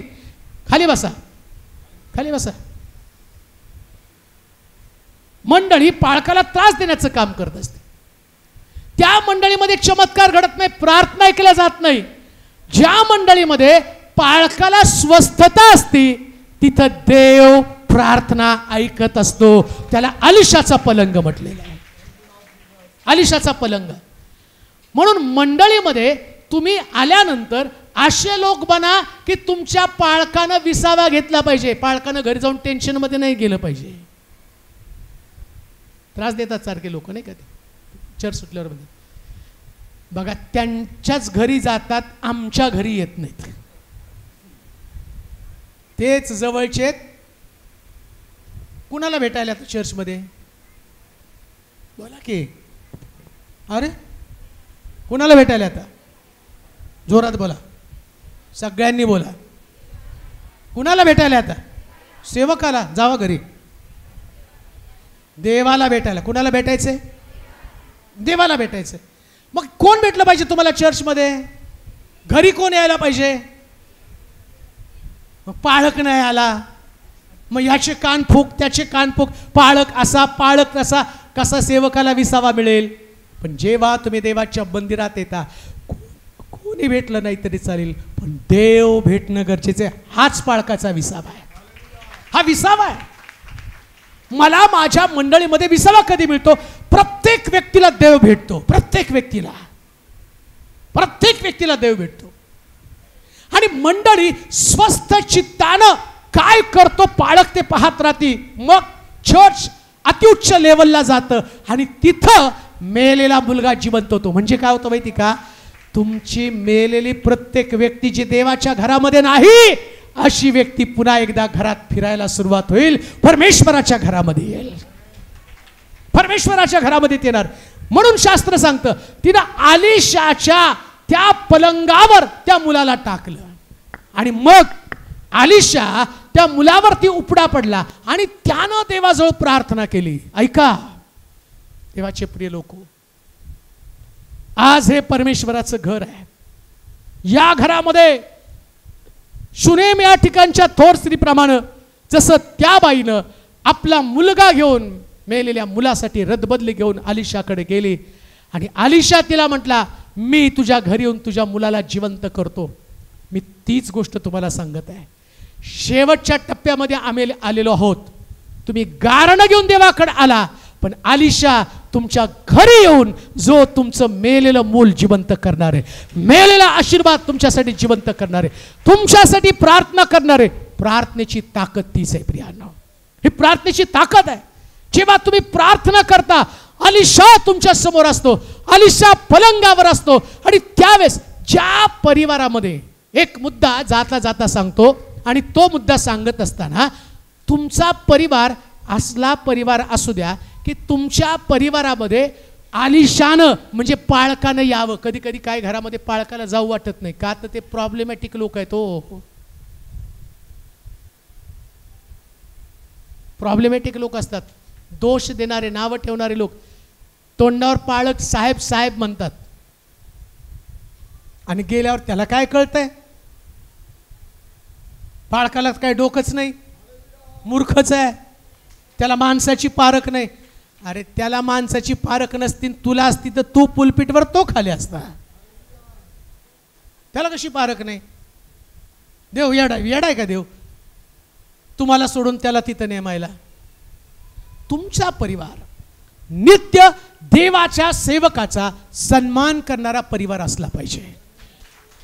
सन्मान करणारा परिवार असला पाहिजे. या पाळकाचं माझं काही संबंध नाहीत आणि त्यांनी मला काय सांगितलं नाही, मी त्यांना काही विचारलं पण आल्यापासून. पण एक गोष्ट मात्र निश्चित आहे, प्रभूला मंडळीला शिकवायचं असतं प्रार्थनामय जीवन कसं असावं. आणि मंडळी जेव्हा अशा प्रकारची तरबेज मंडळी बनते तेव्हा ती प्रार्थना फलदायी प्रार्थना बनते. फलदायी प्रार्थना. देवाचे प्रिय लोक, काही मुद्दे आणखीन याच्यामध्ये आहेत, परंतु जाता जाता मी गोष्ट सांगतो. अलीशा देवाशी भांडत आहे, युद्ध करत आहे. प्रभू, या स्त्रीच्या संबंधानं तू चुकीची गोष्ट केली. देव कधी चुकत नाही. मग कसं काय अलीशा बोलला, प्रभू या स्त्रीच्या ठिकाणामध्ये ती गोष्ट चुकीची तू केलेली आहेस. देवाशी प्रार्थनेच्या द्वारे भांडत आहे देवाला. तो म्हणतो चुकीची गोष्ट केलेली आहे. आणि प्रभू त्याला त्या चुकीची कसं काय देव स्वीकारत आहे की मी चूक केली? देव स्वीकारत नाही. तो अलीशाला दाखवतो, अलीशा मला त्या स्त्रीला, तुझ्या मंडळीच्या घटकाला ही गोष्ट समजावून सांगायची. तुमच्या प्रत्येक प्रश्नासाठी अलीशाची मध्यस्थी मला आवश्यक आहे. अलीशा मध्यस्थी करेल तेव्हा तुमच्या घरातला कोणताही प्रश्न असेल तर अलीशाच्या मध्यस्थीने मी तो सोडवेल. ही ताकद आहे प्रार्थनेची. सेवक तुमच्यासाठी मध्यस्थी करण्यासाठी त्याला आरामदायी वातावरण निर्माण करा.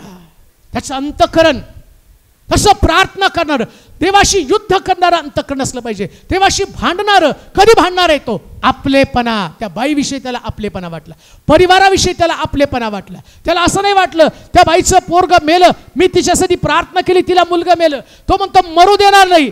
जो आशीर्वाद मी त्याला मिळवून दिलेला आहे देवा, तो आशीर्वाद तू काढून घेऊ शकत नाही. देवाचे प्रिय लोक, आता यात असणाऱ्या लेवलवरती आम्ही आलेलो आहोत. तुमचा कोणताच आशीर्वाद प्रभूने तुमच्यापासून काढून घेतला असेल, मी मध्यस्थी करेल, आम्ही मध्यस्थी करू. तुमचे आशीर्वाद पुन्हा स्थापित व्हावे, तुमचे आशीर्वाद पुन्हा तुमच्याकडे यावं, पुन्हा तुमचं जीवन त्या लेवलवरती यावं. येताना ती बाई रडत होती, पण आता अलीशा तिच्या घरामध्ये आला. अलीशानं तिच्या घरातलं वातावरण बदललं, आनंदी वातावरण. मुलगा घरामध्ये फिरू लागला. देवाचे प्रिय लोक, आता जेव्हा प्रार्थना चालू होईल तुमचा आशीर्वाद तुमच्या भोवती फिरत राहणार आहे. तुमचा आशीर्वाद तुमच्या भोवती फिरत राहणार आहे. तुमचं आरोग्य तुमच्या भोवती फिरत राहील. तुमचा विश्वास तुमच्या भोवती फिरत राहील. म्हणून प्रार्थना करणं खूप गरजेचं आहे. जाता जाता मी तुम्हाला सांगेल, येणारे जाणारे ख्रिस्ती बनू नका, प्रार्थना करणारे ख्रिस्ती बना. प्रार्थना करणारे ख्रिस्ती बना. आणि जशी तुम्ही प्रार्थनेची लेवल पार कराल तसा देव तुमच्या जीवनामध्ये अनेक अद्भुते करेल. पुन्हा एकदा आपण आपल्या जागेवरती उभं राहूया. आपले डोळे बंद करूया. आपले डोळे बंद करा. कोणी कुणाशी बोलू नका. शांत रहा. सर्वजण सगळे शांत रहा.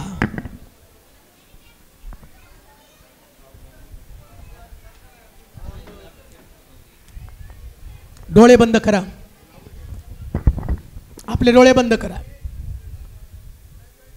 आपले डोळे बंद करा. आपले हात उंच करा.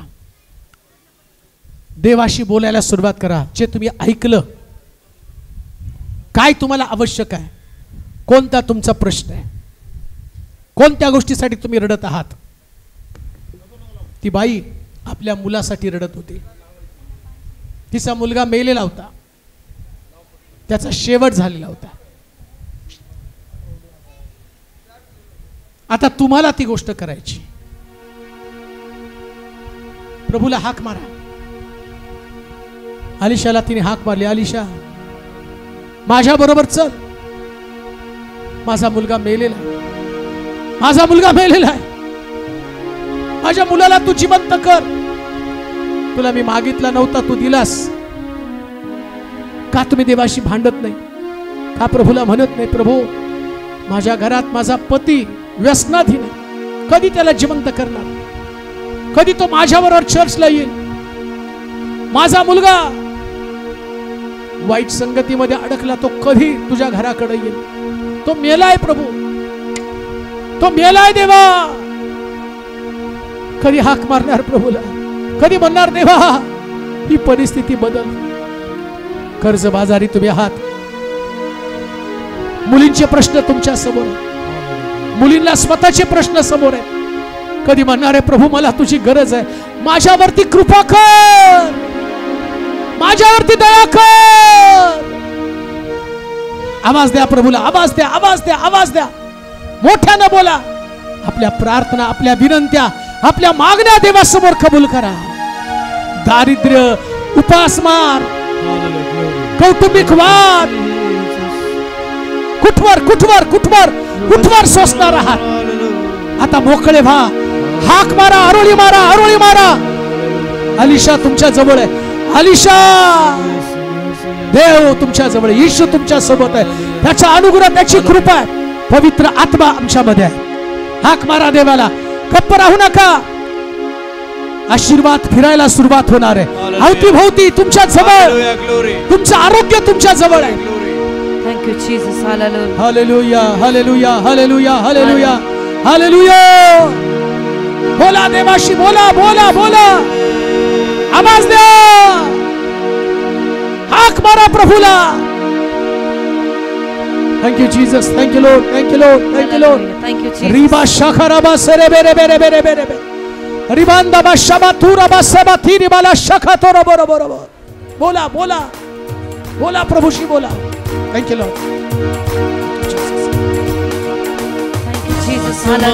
खुशी से भर दे मुझको, आसमानी खुशी से भर दे मुझको, आसमानी खुशी से भर दे मुझको. स्वर्ग उघडला जाऊ द्या. आसमानी खुशी से तुमच्यासाठी स्वर्ग उघडला जाऊ द्या. मुझको.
Hello hello hello hello hello hello hello hello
उतरा